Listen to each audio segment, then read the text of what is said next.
Hi there. Hi. Hi. My name is Debbie Jordan Kauble. At most people probably don't know me by that name. You probably might know me by Kathie Davis, which is a pseudonym that was given to me by Budd Hopkins in his book Intruders, the Incredible Visitation at Copley Woods. And could you, just for the people that maybe not are not very familiar with that, could you explain a little bit about um, how you met Budd Hopkins?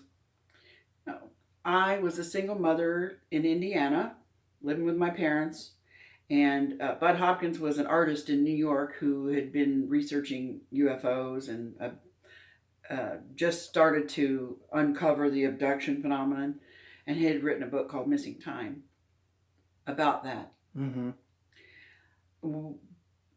When I was a single mom, I didn't have any money. Mm-hmm. And so free entertainment was to go to the library. So I used to take my kids there all the time. And one of these trips, I picked up Bud's book in Missing Time in a stack of other books and took it home and tried to read it. Um, every time I tried to read the book, I would read a paragraph or a chapter or 2, Mm-hmm. and I'd start to feel panicky.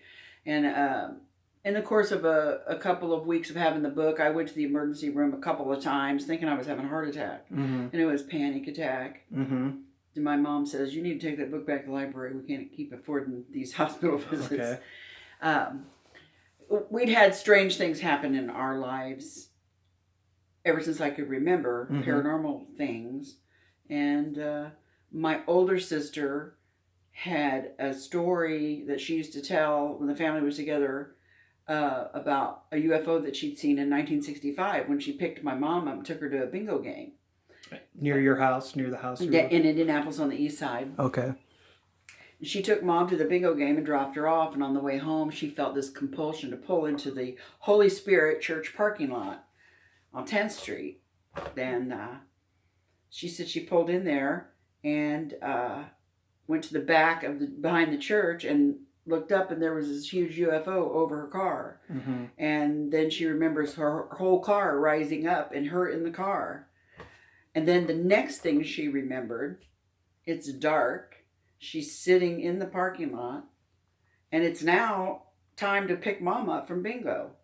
Now, when she would tell that story, what did you think about that when she first told you about it, or you heard that? Well, what did you think? she's 11 years older than me. You know, I always looked up to her. I always want to be like her. I want to be her. Mm-hmm. And I believed her because she wouldn't tell a lie or a crazy story like that. I mean, she was visibly shook up and upset when she told the story. Okay. And then as we got older, as the rest of us kids got older, because we were a lot younger than her, and my parents, they supported her. They didn't tell her, "Oh no, that didn't happen," or "You're crazy."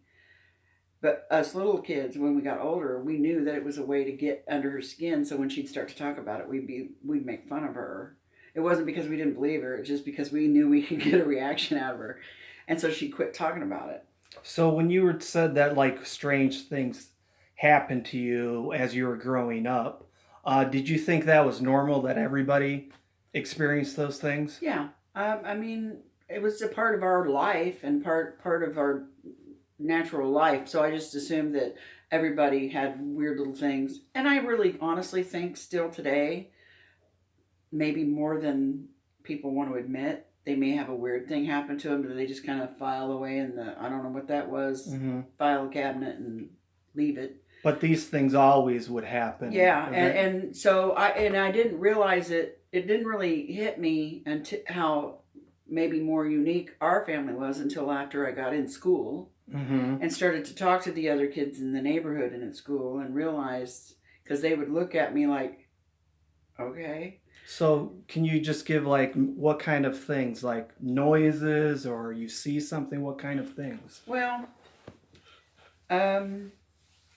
I remember, this is crazy. I remember having a dream that my mom was trying to shove me into the attic ceiling, the hole in the attic in Mm-hmm. the ceiling, Mm-hmm. to hide me from men that were coming into the house to take me. Hmm.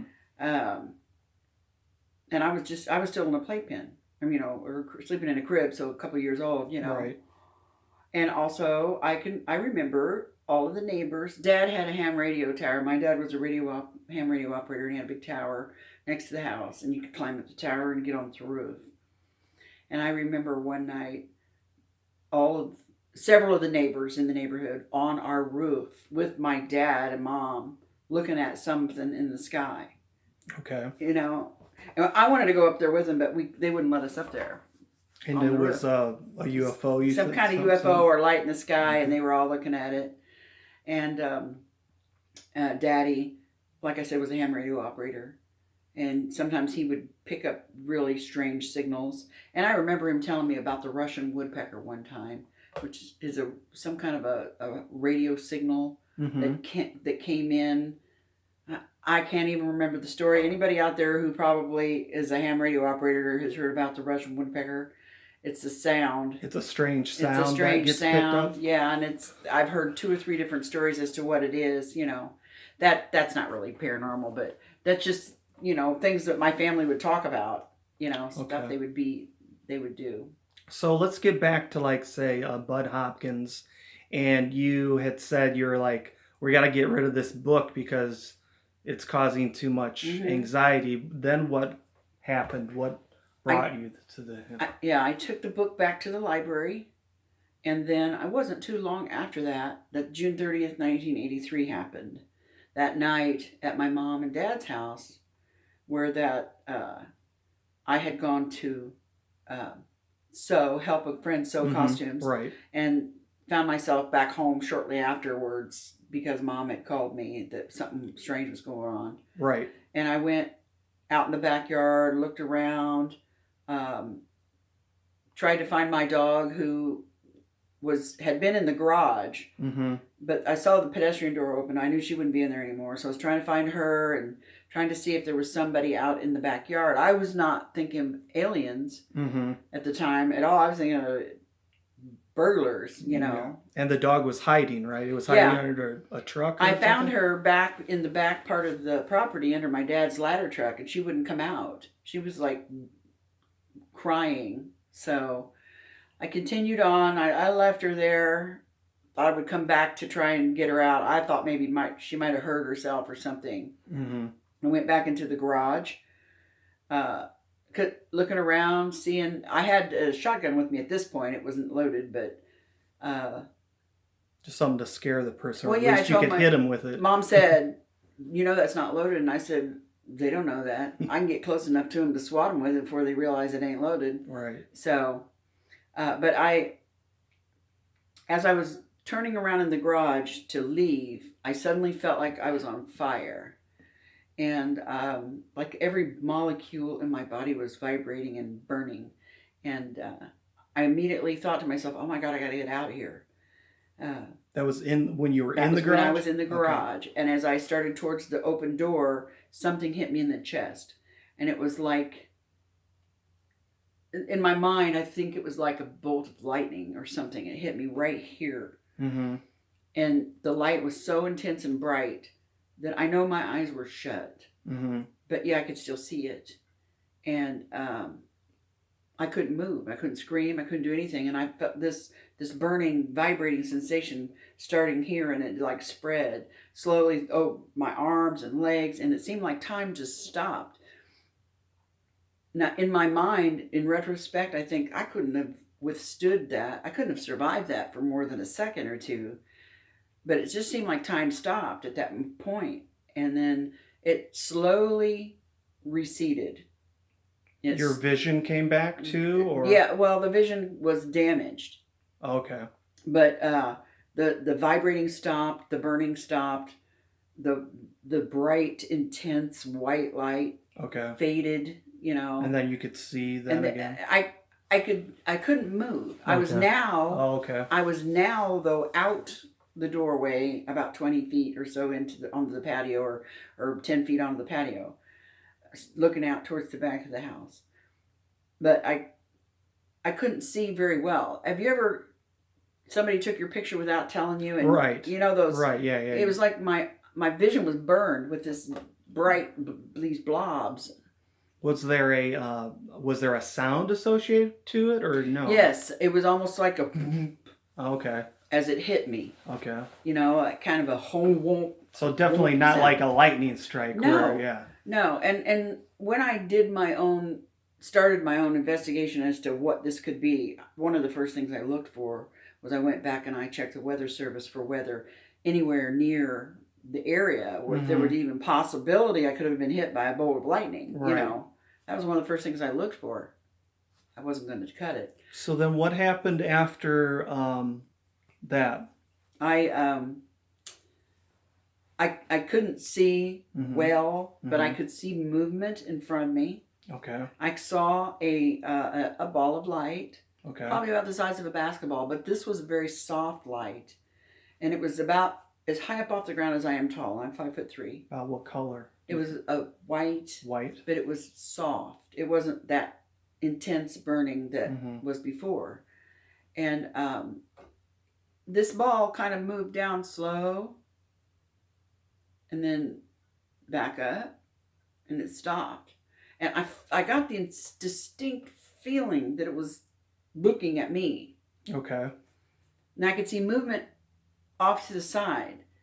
And I thought I saw like 6 child-sized people or kids. And I thought, what are these little kids doing in the backyard? Mm-hmm. They seemed to come from different areas in the yard, but they lined up. Mm-hmm. And then they kind of just glided down towards this ball of light. And you could see them off the ground gliding, or? No, it's not that I could see their feet on the ground or off the ground, but just the movement of their whole body made me feel as if they were gliding. Okay. And off to my left, just a little bit off to my left, like about right there, was this thing. It was shaped like an egg. It was not very big. It was probably not much bigger than the pump house that was part of the swimming pool back here in the backyard. Mm-hmm. It wasn't very big. I'm really crappy at measurements and distance, but I'm going to say maybe 10 feet tall and wider in the center than down near the bottom. And honestly, my vision wasn't really good, but I didn't think it was almost all the way touching the ground. It had this kind of gentle bobble movement to it, like kind of like a bobber on the water when you're fishing. Was it making any sound or anything? No. And it was it had 2 other balls of light on it that were similar to the one that was in front of me. Okay.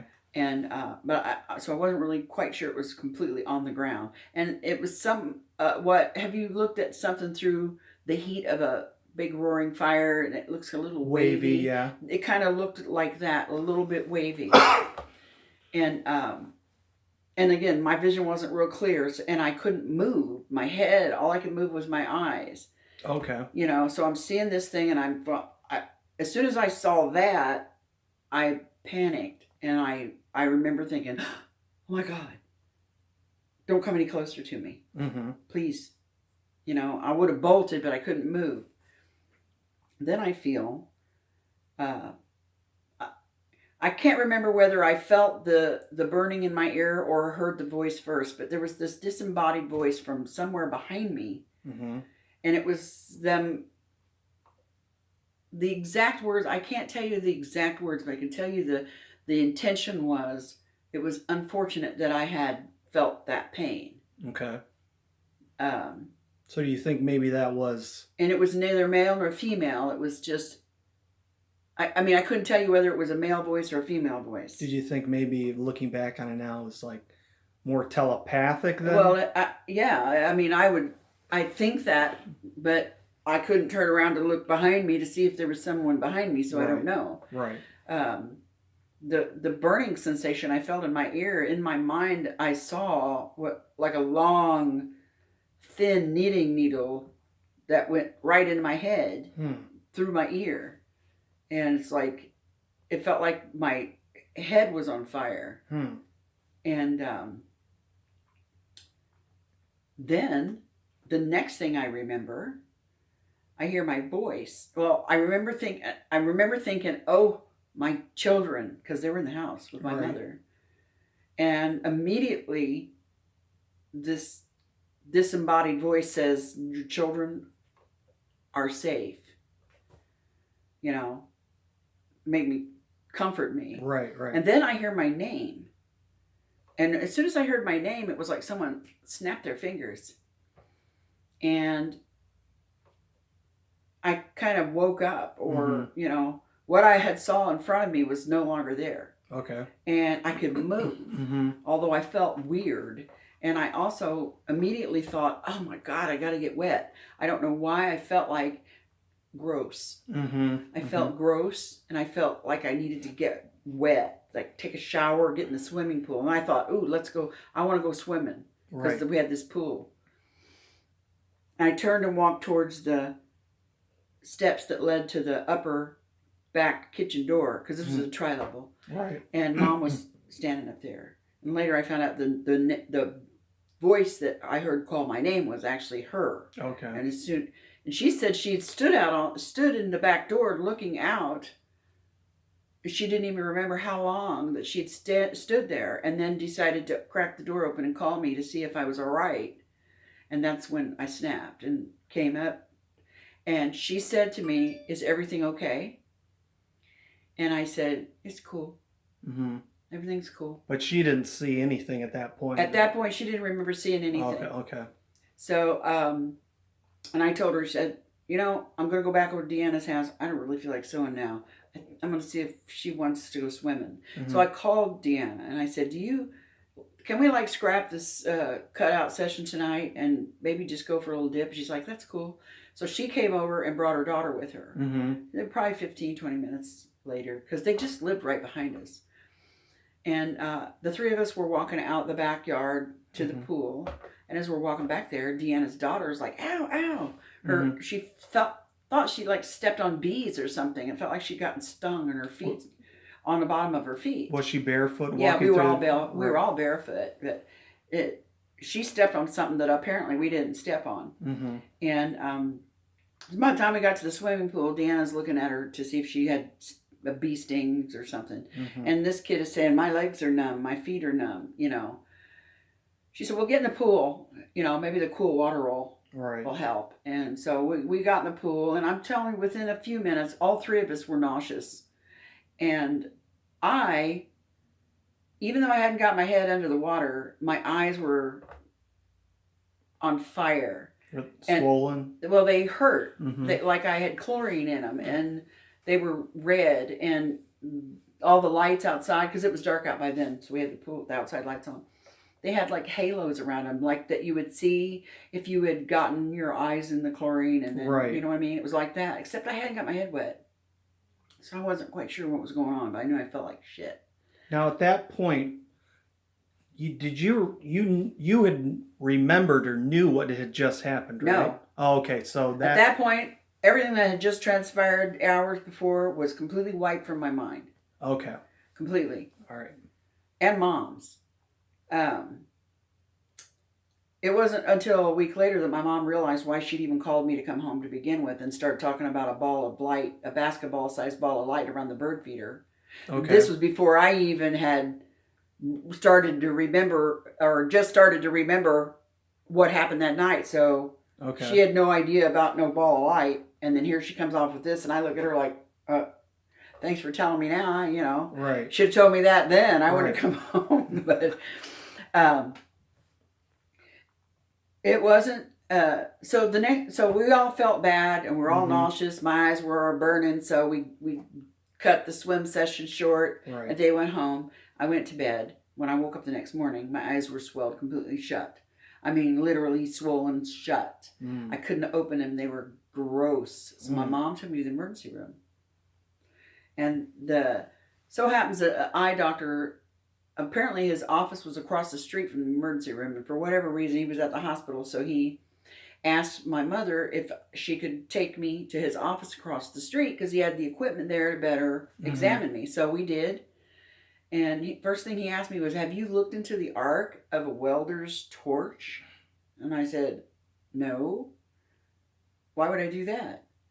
Um, and he diagnosed me with severe conjunctivitis, Mm-hmm. and he couldn't believe that my eyes hadn't bothered me up until that very morning, that it was so severe. So I had, 2 or 3 different prescriptions of drops and creams, and it took forever for my eyes to heal. And my vision was never right after that. So, what did he say anything like you have your corneas are burned or you have retina damage or anything No, I like do that? not. I do not remember him saying anything like that. Okay, he just gave you He prescription he just stuff. gave me medicine and told me it was conjunctivitis, and that's what's on the papers that I had from the hospital, Okay. from his diagnosis, the paperwork they give you. So but my eyes were never right after that. Even now, they burn for no reason. All of a sudden, they'll turn red and water, and then they're fine. Mm-hmm. And as it turned out, I got diagnosed with cataracts at 37, and had to have my lenses completely replaced Mm-hmm. at 50. And they said 37 was pretty young. Hmm. Also, I've been diagnosed with macular degeneration. I have Mm-hmm. these drusen spots back on the macular nerve. So, and I blame that night, honestly. But when I went to see the doctor, I had no remembrance of any of this, so Right. I wouldn't be telling him that. Right. And even if I did remember it, what would I tell him? Mm-hmm. You know what I mean? I probably wouldn't be likely to say anything because I wouldn't know what to say. Mm-hmm. So, So then what then made you start to remember start to remember? was that weekend following the 30th of June was the 4th of July weekend. Mm-hmm. And all the family was coming over to celebrate the 4th of July. We always did because we had the swimming pool. Mm-hmm. And all the kids had gotten their bathing suits on and were flying out the back door to the pool. And my oldest nephew comes back in and goes, "Grandma, what's wrong with your yard?" And we didn't, at that point, we kind of realized that we hadn't really looked back there Mm-hmm. since that night, or Right. anything. And we went outside, everybody went outside, and here was this huge mark. The circle was 8 feet in diameter, and it had a 49-foot streak going off of it that ended in a perfect arc. And all this little swath of trees along the edge of the yard, the trees were already starting to wither. The leaves were starting to wither and turn yellow just on this one streak that coincided with this. Okay, on the mark. same side. Mm-hmm. And my mom says, "Oh, that's where a UFO landed." And that was the first time UFO entered the picture, the word. And I remember looking at her thinking, "What did you just say?" Now, did she remember seeing something, or it just came to her to say that, basically? It just popped out of her mouth. Okay. And I looked at her, and she looked at me, and she was kind of like she's looking at me like, "Well, don't you remember?" Mm-hmm. And I looked down at the mark in the yard, and as soon as I looked at that mark in the yard again, and her word just kept burrowing in my brain, Mm-hmm. and it was like somebody pulled the finger out of the dam, Mm-hmm. and here it came. It started with 2 big black eyes just like superimposed over this mark. Mm-hmm. And I felt myself start to shake, and I couldn't speak, and all these images started to flood back in my mind, and I had to just kind of step back and just I don't know what I looked like to everybody else. I know inside myself I felt like I just died a little. Mm-hmm. I didn't know. Right. From that point on, I was a hot mess. I mean, I swear, I think that year I had a nervous breakdown because from that night on, I couldn't sleep at night. I couldn't sleep until the sun came up. Mm-hmm. The minute the sun came up and there were other people in the house, I was out like a light. But all night long, I couldn't sleep. I couldn't use the bathroom upstairs, in the bathroom where the window overlooked that mark in the yard. Mm-hmm. I couldn't even go in there at night. I couldn't get near that window. I had 2 little kids. Mm-hmm. I would find myself sitting on the floor between their beds at night, just watching. So when you said that all the flood of, like, say, images came back, did you then eventually basically have a clear memory, like, of whatever memories you had, became clear about what happened then? I remembered the stuff that I just described to Okay. you. Okay. As far as what we figured out now, our calculations are that I was probably missing for about an hour and 15 minutes. Okay. And I don't remember, I still don't have clear memories of any of that. Okay. I had a couple of hypnosis sessions. I had like 2 maybe with Budd, and one with Dr. Clamar, the psychiatrist in New York. The one with nothing came out of the one with Dr. Clamar. Then with Budd, I did remember. It was funny because I didn't really remember that much under hypnosis, but afterwards, more memories began to surface.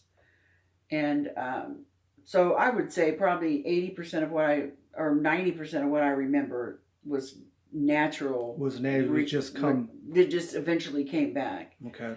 Um,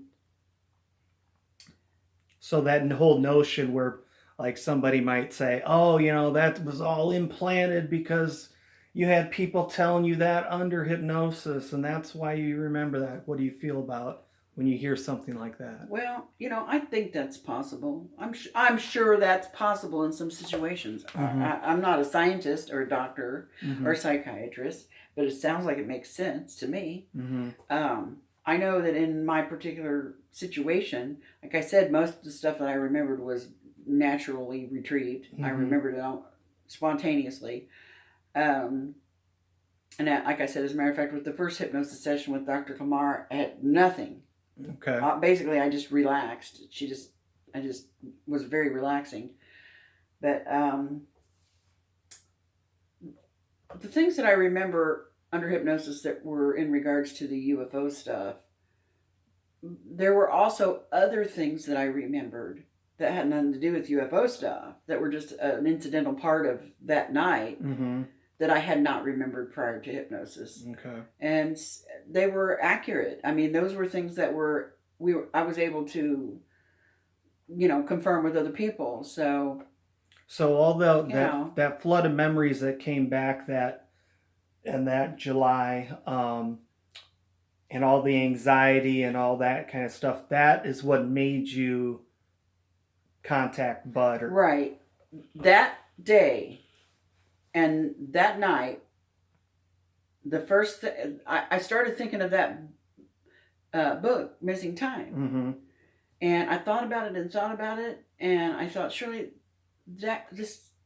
maybe this could be what, like, he wrote about. Maybe I was abducted. And I thought, that's the craziest shit I ever heard in my life. I have really lost my mind. That's not something you really want to have happen. Eventually, I don't know, it was maybe a couple of weeks or so, I went back to the library and got that book. The way I read a book is I look at the back few pages first, then I look at the pictures, then I decide whether I want to read it or not. Well, I knew that in that book, in the back was a place where you could write to the guy who wrote the book. So I went back to the library and got the book. I wrote him this letter. I probably wrote 3 letters and threw them away and rewrote more. It was a big one, maybe 8 or 9 pages. Sent pictures. I took pictures of the backyard. But the funny thing was, I basically started my letter off with my sister's experience from 1965. Okay. And I thought, I'll throw her in his bus. Right. At the very end of the letter, I said, oh, by the way, this happened in June. And, then I told him my story. Right. And a part of me thought, oh, my sister is going to choke me when she found out how I told this guy about this story. But I gave Mom the letter, and I said, will you mail it? And she said, what was it? And I told her, and she's like, oh, Jesus, you really want to do that? And I said, yeah. Will you mail it for me? And she said, yeah. She said later she carried that letter around in her purse for weeks and kept thinking she wasn't going to mail it, that she was going to throw it away. She just didn't want to go there. I don't know why. Well, obviously, you would think you know why, but she didn't tell me. Right. And then she said one day she was mailing bills, and she remembered that she had my letter in her billfold, and she got it out, and she said, I went to mail it, and then I kind of pulled back, and then I just threw it in the mailbox, and then I couldn't get it back. Mm-hmm. And then a few months, I don't know, maybe it might have been a couple months later, and I had forgotten that I'd written him, and I was dealing with the nightmares of this stuff, the anxiety, not sleeping, feeling sick. I was sick. I mean, my glands in my neck would swell up. I run these crazy fevers. I get rashes. I get stomach problems. Started having irregular heartbeats all the time, real bad. I was a hot mess. And I go out with a friend one night, and I come back, and my mom goes, that dude who wrote she says, the man who wrote the book that you wrote the letter to called tonight. Oh, okay. And I went, I like freaked out. I'm like, oh my God, what did he say? What did he want? She's like, he wants you to call him. Here's his phone number. I was shaking, and I was shaking when I dialed the number, and I was shaking when I called him, and that was the beginning of a 3-year-long investigation. I sold my washer and dryer that I had put in storage to get a bus ticket to go to New York. He came to Indy several times. I ended up going to New York several times, and he had arranged over that time psychological testing, voice stress test, which is like a lie detector test. Right. I had an EEG, the wires on your head, and a CAT scan with dye. He wanted to rule out epilepsy, any kind of brain disorders. Right. Psychological disorders like schizophrenia or any of that stuff. And I don't know, I certainly didn't pay for any of this stuff, and I didn't have any insurance. I think that people donated money to pay for this, or these professionals donated their services in the name of science. And eventually, years later, somebody donated for me to have an MRI up at Notre Dame. Okay. And my youngest son, who was in there, also to have an MRI. When we did, we never heard what the results of that were. Oh, you didn't? No. We never found out what the results were, and I never saw the results. So no quote unquote implants or anything like that? No, not that I know of. I know when I went to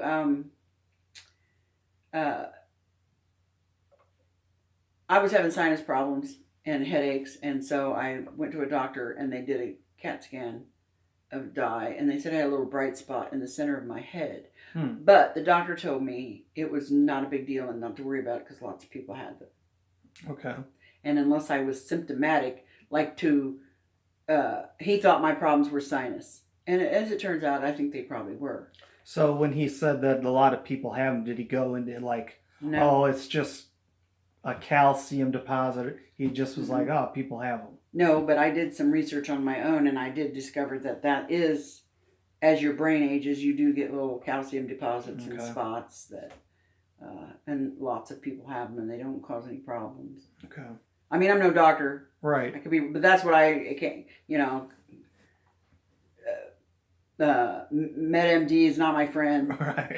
When you're smart, right, it's not really a good thing. But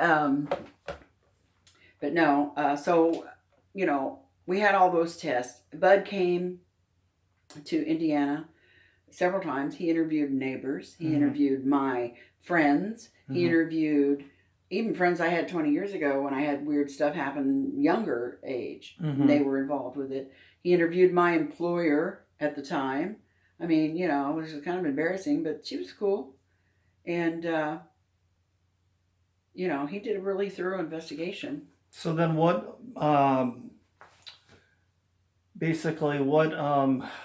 what made him want to write his book, Intruders on you? I don't know. I can remember sitting in his office one day when I was there, and there was boxes of letters all over the place from people who had written him from all over the world. And I had this little epiphany that, my letter was in this one of these boxes at one time. Mm-hmm. And I looked at him and I said, Bud, why did you answer my letter? Mm-hmm. And he said, well, kid, he called me kid, that's the $64,000 question. And he said, I'm really not sure why, but here we are. But he felt it was, there was a lot of credibility to it. Apparently, I mean, enough to spend his own money and sacrifice his own. He sacrificed a lot of his own time, his life, time away from his family and his art, because was an artist first and foremost. So then, how long after that did you decide I'm going to write a book about other things that have happened since that happened? When he wrote Intruders, Mm-hmm. he kept it pretty straight and narrow, pretty nuts and bolts, because there was a lot of physical evidence and there were other witnesses, Mm-hmm. and he wanted and as he got deeper into our story and our family, he realized how complicated and intertwined not only were we as a family, but our friends and all the different aspects of this phenomenon. Mm-hmm. It's not just a UFO on the ground or seeing a gray alien. There were touches of psychological, Mm-hmm. intellectual changes, spiritual changes, Mm-hmm. ability Mm-hmm. changes, just a lot of things. And it was so immense and complicated that it was obviously there were going to be more than one book. We had to Mm-hmm. keep it simple in order to introduce people and not get them confused. Because I'm 60 years old. Mm-hmm. This has been my entire life. Right. Try to explain 60 years of incredible things in an hour, right, or in one book. That's what we're trying to do right now. Yeah, that's not happening. I'm probably looking pretty crazy now. No, you're good. That's good. But so he took some of the side stuff and kind of put it aside, not just to keep things clear, but also as kind of a control for what. Because obviously, when you write a book, other people are going to come forward and say, "Hey, I had that experience too."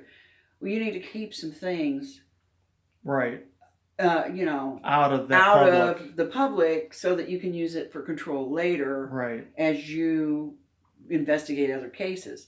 And that's what he did. But as I became more out in the public with my story and my life, and met more and more people like me and my family, I mean, you would be shocked at the people who have stories that don't tell.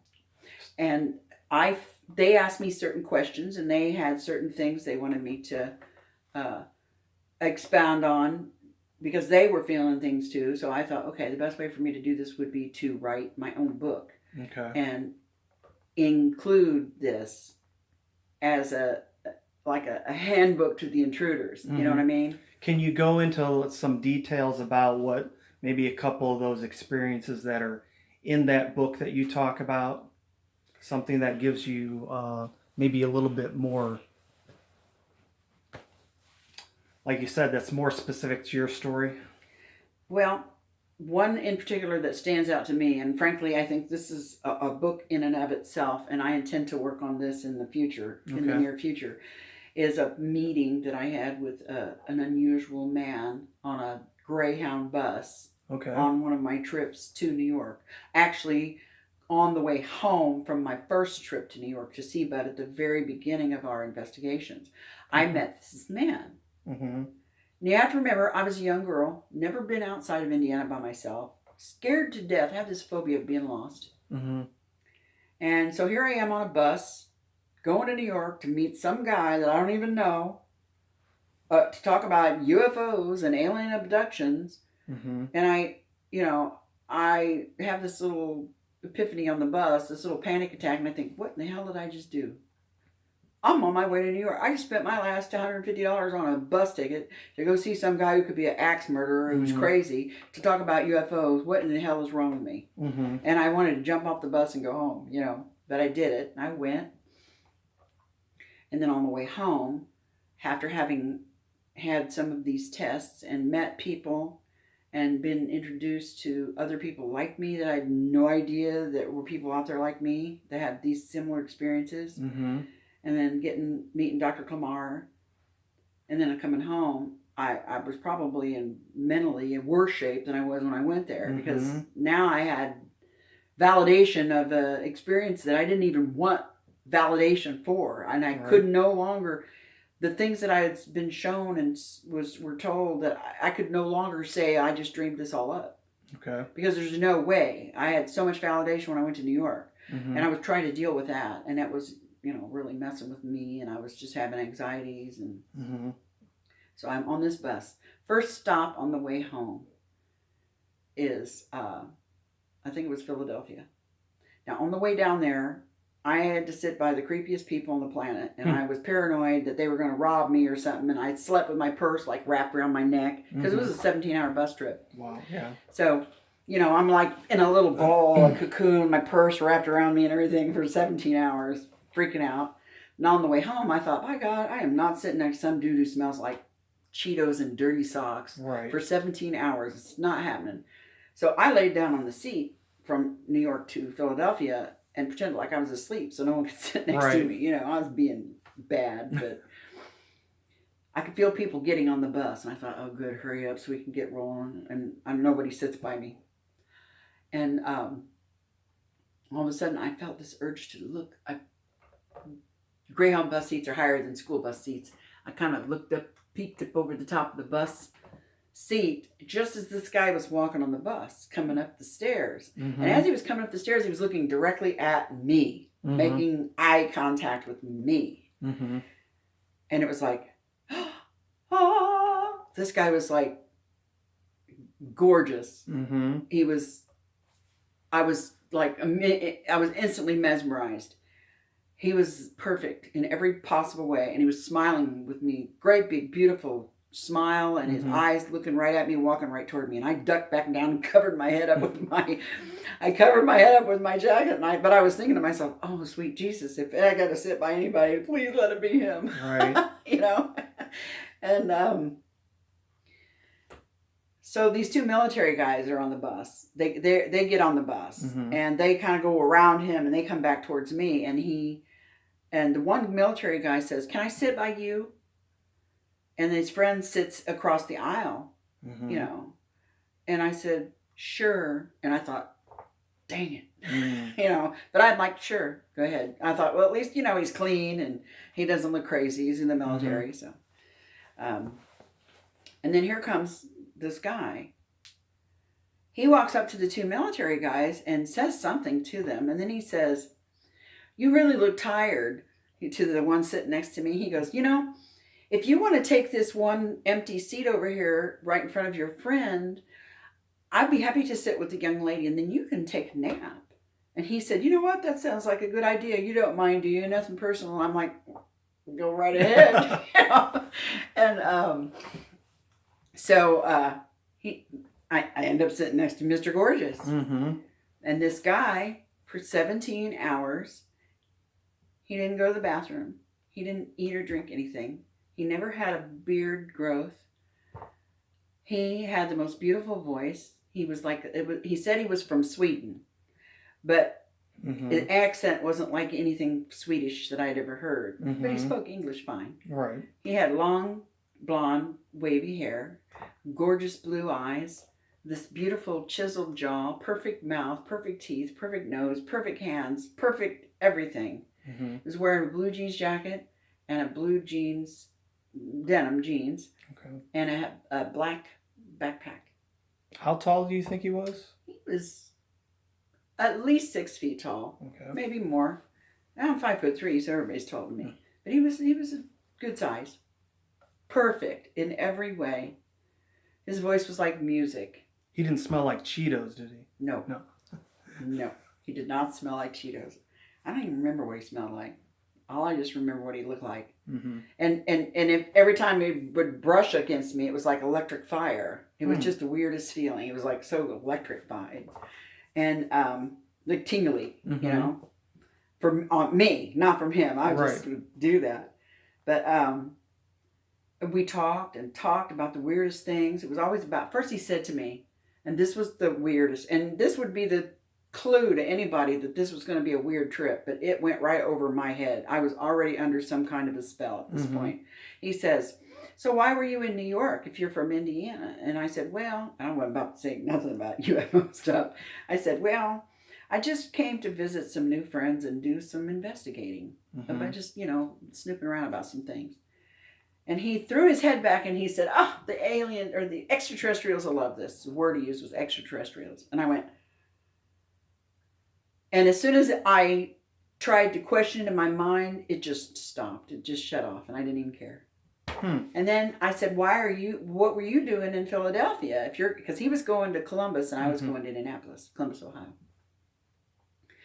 And I remember him saying something about, there was somebody there whose child had brain damage from an accident, and that somebody he knew could regenerate brain cells and make brain cells regrow in damaged areas, and that he had come to help this child to I don't know how to help them facilitate this to be able to help this child's brain grow new cells. And I'm like, oh, that's cool. Because, I didn't know, none of that made any sense to me, but I do remember him saying that, telling about something like that. Did he say if he was a doctor? No. Did he know? Did you tell him before that you were from Indiana? Yes. During the course company, where are you going? And I said Indianapolis. Okay. No, I had asked him what he did, and he told me he was an ice motorcycle racer, and that he was staying in Columbus